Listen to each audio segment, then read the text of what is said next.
दोस्तों सभी का स्वागत है। आज हम दिव्या सिकरवार मैम जो यूपी पीसीएस 2022 में रैंक 1 लाई थी, उनकी एस्से की कॉपी है और उसको देखेंगे। ठीक है, तो ये काफ़ी हेल्पफुल होने वाला है सभी उन एस्पिरेंट्स के लिए, ख़ास तौर से जो यूपीएससी यूपी पीसीएस के मेंस लिख रहे हैं 2023 में। ठीक है, तो आप ध्यानपूर्वक देखिएगा, पूरा वीडियो देखिएगा। 5 से 10 मिनट के वीडियो होगा और उसमें मैम के 2 एस्से हैं, उनको कवर करेंगे। ठीक है, सीखेंगे कैसे मैम ने लिखा था। देखिए, एस्से का जो क्वेश्चन था कि कोरोना से भारत ने क्या सीखा है, खंड आ। ठीक है, तो मैम ने स्टार्टिंग की है एक कविता से कि वसुधा का नेता कौन हुआ, भूखंड विजेता कौन हुआ, अतुलितीय क्रेता कौन हुआ, नवधर्म प्रणेता कौन हुआ। ये रामधारी सिंह दिनकर की कविता है। ठीक है, तो मैम ने बताया कि उपयुक्त पंक्ति हिंदी कवि रामधारी सिंह दिनकर द्वारा लिखित है, जो कोविड-19 महामारी काल में उपयुक्त जान पड़ती है। उससे मैम ने जोड़ दिया है कोविड-19 महामारी से। फिर मैम ने स्टार्टिंग की कि जहाँ वर्तमान विश्व में देशों में, ठीक है, सूर्य, चांद, तारे, ग्रहों पर पहले पहुँचे जाने की होड़ लगी हुई है तथा आसमान में अपना वर्चस्व स्थापित करना प्रथम कार्य था, वहीं इस छोटे से आँखों से भी न दिखने वाले कोरोना वायरस ने सभी को धरती पर पटक दिया। ठीक है, सभी देश अपने आप को इस अज्ञात वैश्विक महामारी से बचाने में लगे थे। पहली, दूसरी, तीसरी और आगे न जाने कितनी लहरें मनुष्य को परेशान करेंगी। कोविड-19 महामारी के समय हमने विभिन्न प्रकार की समस्याएं देखी। ठीक है, लॉकडाउन के समय सभी प्रकार की आर्थिक गतिविधियां प्रतिबंधित थीं, लोग खाने को तरस रहे थे। स्वास्थ्य सेवाओं की हालत से तो सभी लोग वाकिफ़ हैं, कैसे बेड, वेंटिलेटर, ऑक्सीजन, दवाइयाँ आदि के लिए लोग भटक रहे थे, उच्च दामों पर दवाओं की खरीद कर रहे थे।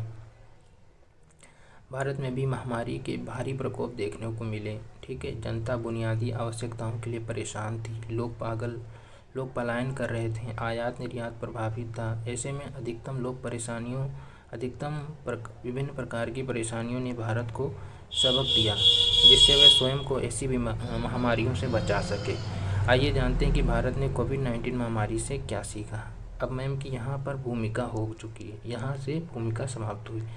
अब मैम ने बताया कि स्वास्थ्य के क्षेत्र में हुई दिक्कतों को दूर करने के लिए यह धारणा बनाई गई कि अपनी स्वास्थ्य क्षेत्र में खर्चों को बढ़ाना होगा। अभी जीडीपी का 1 से 2% ही है, इसे 6% तक लाना होगा। जो नई हेल्थ पॉलिसी उसमें 6% तक लाने का लक्ष्य रखा गया, हालांकि अभी नहीं हुआ है। देन फिर बढ़ते हैं कि दवाओं के नियमन के लिए एक कानून बनना चाहिए, जिससे आपदा समय में दवाओं के दाम में अचानक वृद्धि न हो, तथा वेंटिलेटर, ऑक्सीजन संयंत्र, डॉक्टर स्टाफ आदि की व्यवस्था भी करनी होगी। इन सभी आवश्यकताओं को देखते हुए सरकार ने स्वास्थ्य बजट को 135% बढ़ाया था, जिससे भारत अपनी स्वास्थ्य क्षेत्र में प्रगति कर सके। देन इंडस्ट्री सेक्टर में मैम ने बताया कि इंडस्ट्री सेक्टर में महामारी ने सर्वाधिक हानि पहुंचाई, जिसके लिए सरकार द्वारा कई परियोजनाएं चलाई जा रही हैं, जैसे PLI स्कीम, और 14 क्षेत्रों को अतिरिक्त सहायता दी जाएगी। ठीक है, कोविड-19 महामारी के समय करोड़ों लोग बेरोजगार हुए, लाखों अपने मूल स्थान पर वापस लौट आए।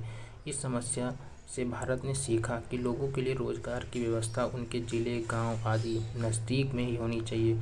इसके मद्देनज़र आत्मनिर्भर भारत गरीब कल्याण रोजगार अभियान, कुछ लोगों को लघु उद्योग को बढ़ावा देना, आत्मनिर्भर भारत के तहत सभी वस्तुओं का निर्माण भारत में करना आदि लक्ष्य निर्धारित किया गया है। ठीक है, कोविड-19 में भारत ने यह भी देखा कि लॉकडाउन के समय पर्यावरण प्रदूषण भी कम हुआ, जहरीले गैसों की सांद्रता भी कम हुई। इसका उदाहरण है कि उत्तराखंड में ब्रह्म कमल का खिलना।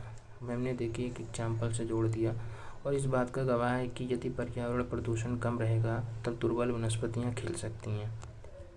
आप भी ऐसे एग्जाम्पल कहीं पर भी ऐड कर सकते हैं जहाँ पर्यावरण के स्वच्छ होने का संकेत देना हो। ठीक है, एंड देन इन सभी बातों को ध्यान में रखते हुए भारत के कई पहलें चलाई तथा भारत के आत्मनिर्भर बनने की पहल हुई। इस वर्ष भारत अमृत काल में प्रवेश कर गया है, जिसे आज़ादी का अमृत महोत्सव के रूप में मना रहे हैं। अतः इस अमृत काल भारत में व्याप्त सभी कमियों को दूर करने का काल भी है। इसमें स्वास्थ्य, रोजगार, कृषि आदि सभी समस्याओं से मुक्ति मिलेगी और हम सच में आज़ादी का अमृत महोत्सव मनाएंगे। तो ये खंड 1 का ठीक है। एस्से समाप्त हुआ। मैम ने 6 पेज में पहला एस्से लिखा। दूसरा एस्से मैं दूसरे वीडियो में कवर करूँगा। यदि आपको अच्छा लगे तो प्लीज़ कमेंट सेक्शन में आप बताइए कि हाँ अच्छा है, और दूसरा एस्से भी मैं आपको करा दूँगा, लेकिन आप कमेंट ज़रूर करिएगा कैसा है। आप सजेस्ट करिए कुछ कि हमको और क्या करना चाहिए, और आपको क्या चीज़ किसकी कॉपी देखनी है आप कृपया कमेंट में बताएंगे, मैं उनकी कॉपी आपको दिखाऊंगा। ठीक है, धन्यवाद।